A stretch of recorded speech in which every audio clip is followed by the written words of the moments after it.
We are live!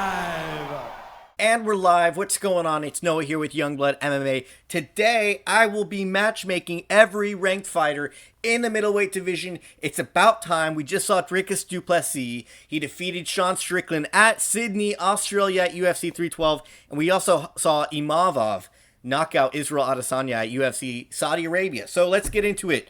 We have a couple fights. They're already scheduled. We have one coming next week, one the week after, and one the week after that. So a little premature, but these guys are a little bit lower on the top 15 rankings. So let's start from the top here. And by the top, I mean Jared Cannonier versus Gregory Rodriguez, right? Obviously, we understand that Khamzat Chimaev is going to get the next title shot against Dricus du Plessis, but we're going to start in chronological order here, and we got Cannonier. He's fighting Gregory Rodriguez, who's currently unranked, and, I try not to matchmake these fighters before they fight. So we're just going to say if RoboCop wins, he doesn't get Jared Cannonier's rank yet. Now, if he's unranked, why should he get ranked in the top 10? Doesn't make sense. He's going to have to fight down after this if he wins,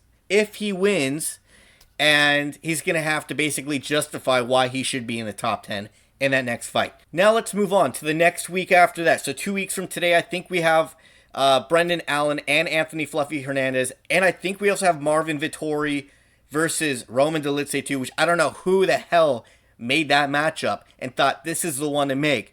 But, that one might actually be like 3 weeks from today. I think that if Anthony Fluffy Hernandez beats Brendan Allen and Marvin Vettori and Jared Cannonier lose, I say Fluffy gets the number 7 ranking of Jared Cannonier.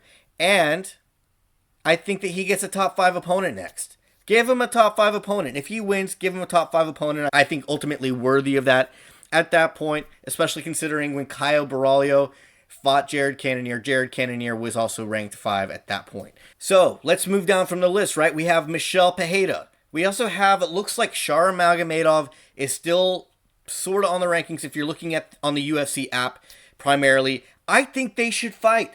Make them fight. They need to justify why they should be ranked. Both of them. They're coming off of a loss. One of them stays, one of them goes. And we're going to want to see Pereira versus Magomedov fight probably in April or May.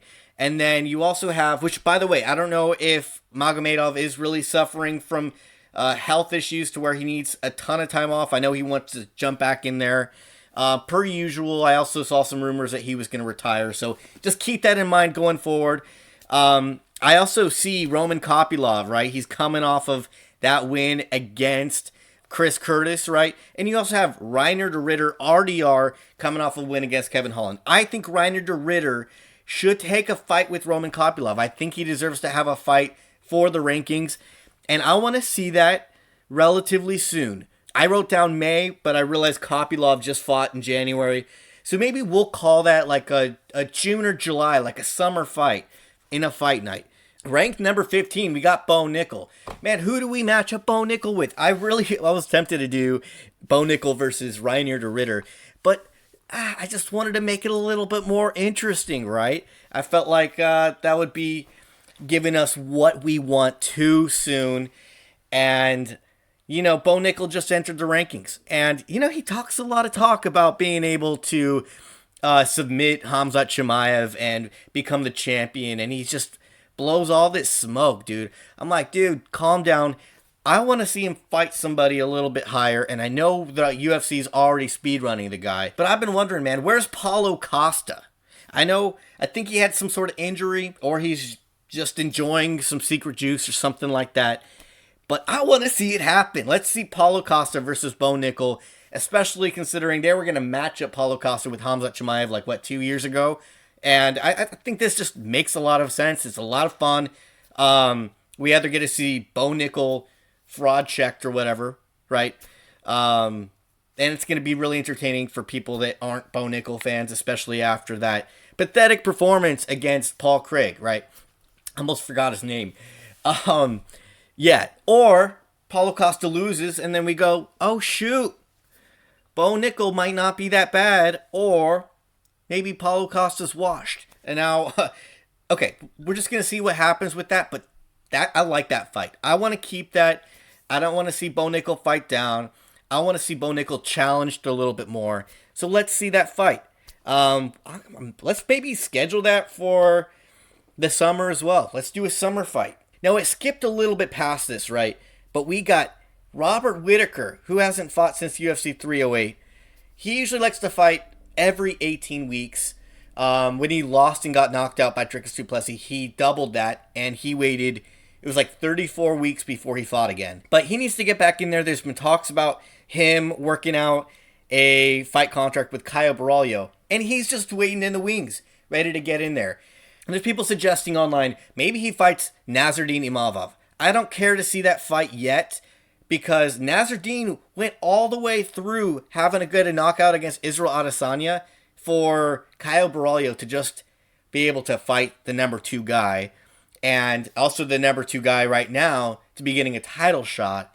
I think he's got to fight one of the big dogs. So I want to see him fight Rob Whittaker. I want to see what he can do. Let's see that for April, probably a fight night between UFC 314 and UFC 315. They could be the main event, or we could see them as a co-main event for UFC 314. We've yet to really see anything happen of that with confirmed fights. So a little frustrating. I would have expected to be getting that by now.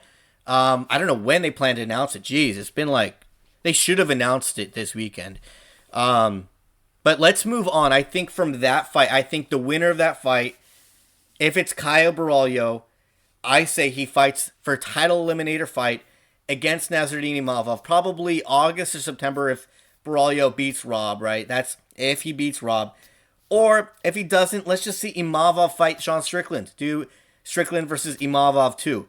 And it also gives us some options too, right? Because if Khamzat Chimaev does beat Dricus du Plessis in his title fight, they're going to give DDP a rematch. He's already defended his belt twice now against 2 legends of the sport. And from there, we're going to talk about Sean Strickland, right? Because a lot of people wanted Rob Whittaker to fight Sean Strickland, especially before Sean Strickland officially got that title shot against Dricus du Plessis. So I really want to see that fight. I'd like to see that fight more than any other matchup that Sean Strickland can have. But I'm going to say that Sean Strickland rematches Israel Adesanya. I think Adesanya deserves to get that one back. And I think we're at a low here, right? Adesanya's on like a 3-fight losing streak right now.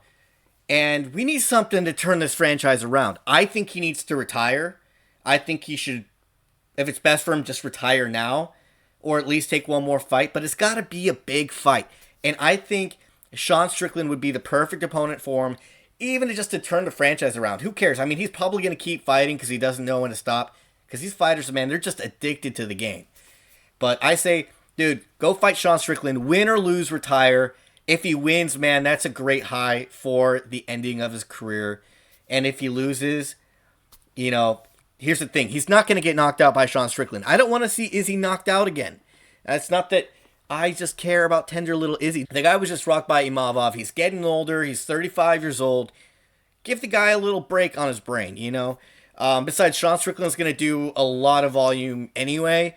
So let's see how that turns out. Definitely want to see that. We can schedule that for like, I don't know, in August, September, or October, fight night as the main event. After that, maybe we could see Strickland versus Whittaker. That's definitely a fight that will happen at some point. So that's why we don't need to jump to that soon. Let Izzy take a fight with Strickland, you know, while it's still kind of early on in his years where he's maybe sliding off, right? Final matchup for the middleweight division, we got Dricus du Plessis, the champion. He's going to take on Khamzat Chimaev, and we're going to give him that title shot, and it's going to be in Abu Dhabi. Now, I really don't care where this happens, but I'm just being realistic. That's where they're going to have the fight. That's where they're going to have the fight, and we'll say it'll be after International Fight Week. I don't think that fight will be at International Fight Week because there's just too many good options. You can do John Jones versus Tom Aspinall, and if that doesn't happen, I guarantee you they're going to end up doing Ilia Topuria versus Islam Makhachev. I think all these matchups make the most sense over maybe what most of the other people were thinking in regards to some of these matchups. And I never really made a matchup video after UFC Riyadh. So we're going to go with that. I think it's probably one of the few places that Khamzat Chimaev can probably realistically fight in at this point in time. Things can change in the near future. But that's the video for today, guys. Thank you for watching. Please make sure to leave a like, subscribe to the channel for more UFC content from me, Noah with Youngblood MMA, and we'll see you guys on the next video.